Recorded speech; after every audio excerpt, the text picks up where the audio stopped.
دلهوز و چس معنی دادی شیرین رخص شادر داگیری دنگریگر آتان و چی گل اسم خیر ازور دلهوز و چس معنی دادی شیرین رخص شادر داگیری دنگریگر آتان و چی گل اسم خیر کن واقع یارار دوستار چی دادی ساز خنابا یخسا مقام گتو دلدم بختلو کورای چی ساز نیجام کن واقع یارار دوستار چی دادی ساز خنابا یخسا مقام گتو دلدم بختلو کورای چی ساز نیجام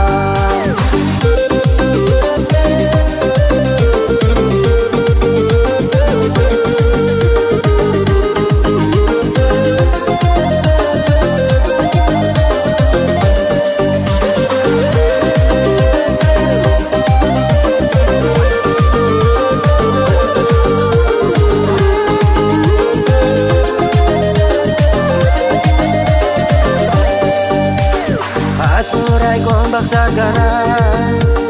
روح یار نیر شرخنا سانو ایمیر یار خورخنا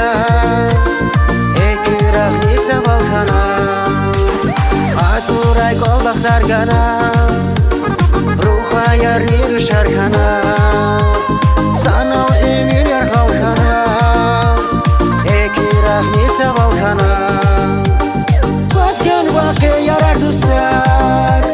چی دادی ساز خنابا یخسا مقام گتو دلدم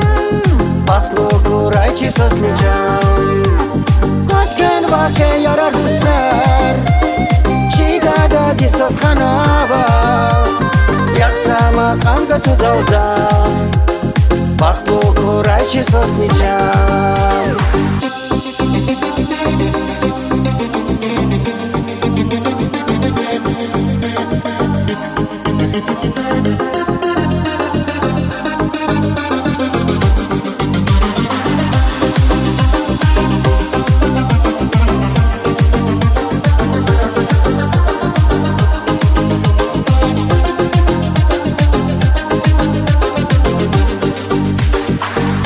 واقع یارار دوستار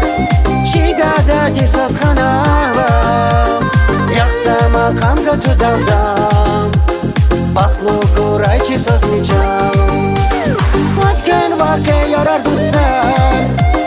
چی دادی ساز خنابا یخسا مقام گتو دلدم بختلو کورای چی ساز نیجام